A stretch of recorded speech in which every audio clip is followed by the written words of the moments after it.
कांग्रेस इसको भाजपा बचाओ बजट कह रही है, क्या आप भी उस लाइन पे ही? नहीं, मैं उस लाइन पे नहीं हूँ। मैं इस लाइन में हूँ कि हम तो पैकेज मांगते हैं आपके लिए, नौजवानों के लिए, आपके लिए, लेकिन ये तो पैकेज से सरकार बना रहे हैं। अगर पैकेज से ही सरकार बननी है तो मैं आपसे कहूंगा, जिन पार्टी के लिए आपने सवाल पूछा, हम इंडिया गठबंधन वाले लोग भी पैकेज तैयार रखें अगर पैकेज से ही सरकार बननी है तो अखिलेश यादव ने कह दी बड़ी बात, कर दिया दावा कि पैकेज के बल पर सरकार बनाने को इंडिया अलायंस भी है तैयार। बस एक बयान से खेल गए अखिलेश, खेल गए नीतीश और नायडू की सियासत पर सवाल उठा, खेल गए नीतीश नायडू के सहारे खड़ी मोदी 3.0 सरकार को एक बार फिर से खोखला बता। दरअसल बजट पर बवाल था, सदन में सवाल था, तो अखिलेश यादव भी बोल रहे थे, चुन चुन कर हमले कर रहे थे। ऐसे में अखिलेश बरस पड़े बिहार और आंध्र को मिले पैकेज पर, बोले कि यूपी से भेदभाव बर्दाश्त नहीं, बोले कि सिर्फ 2 राज्यों पर मोदी सरकार की मोहब्बत यूं ही नहीं, ये पैकेज वाला प्यार यूं ही नहीं। दरअसल ये तो नजराना है सरकार बनाने का। अखिलेश बोले तो दूर तलक गए, बेरोजगारी बाढ़ से होते हुए इंडिया अलायंस की सरकार बनाने के दावे, पैकेज के प्रबंध तक कह गए बड़ी बात। सुनिए, हम लोग किसान के लिए पैकेज मांगते हैं, गरीब के लिए पैकेज मांगते हैं, लेकिन ये सरकार देखिए आप किसको पैकेज दे रही है?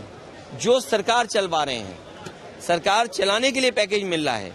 बिहार को पैकेज मिला, आंध्र प्रदेश को पैकेज मिला।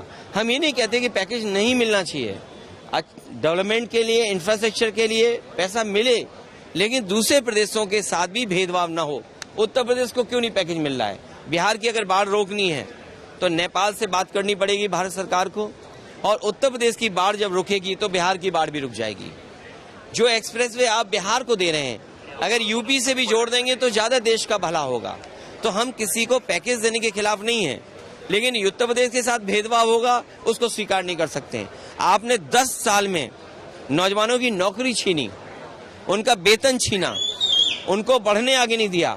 अब आप नौकरी कैसी देना चाहते हो? 5,000 रुपए की नौकरी।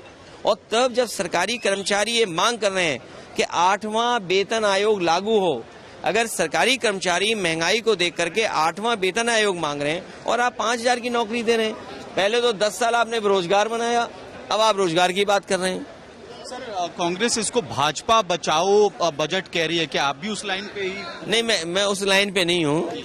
मैं इस लाइन में हूँ कि हम तो पैकेज मांगते हैं आपके लिए, नौजवानों के लिए, आपके लिए, लेकिन ये तो पैकेज से सरकार बना रहे हैं। अगर पैकेज से ही सरकार बननी है तो मैं आपसे कहूंगा, जिन पार्टी के लिए आपने सवाल पूछा, हम इंडिया गठबंधन वाले लोग भी पैकेज तैयार रखें अगर पैकेज से ही सरकार बननी है तो।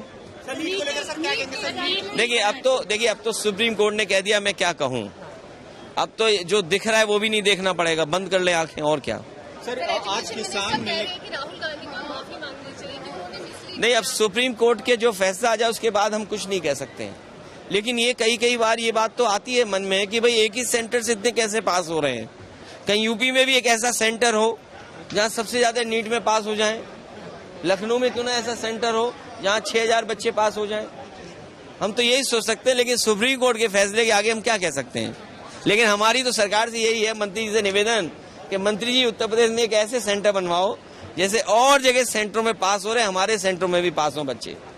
अखिलेश जी, कल बजट पास हुआ और आज किसान लीडर ऑफ अपोजिशन से मिलने आए हैं, इंडिया ब्लॉक के पास गुहार लेके। ये काम जो किसानों से मिलने का था, वित्त मंत्री को करना चाहिए था। वित्त मंत्री मिलती है किसानों से तो किसानों का भला होता। और आप देखिए ना, मंच पे क्या भाषण देते हैं और आपके बजट में क्या आता है। सर, उनकी तरफ से रिबटल आया, निर्मला सीतारमण जी कह रही है, निर्मला सीतारमण जी कह रही हैं, उनसे किसान से मिला उन्हें जाके। दिल्ली से अमित भारद्वाज के साथ ब्यूरो रिपोर्ट, यूपी तक।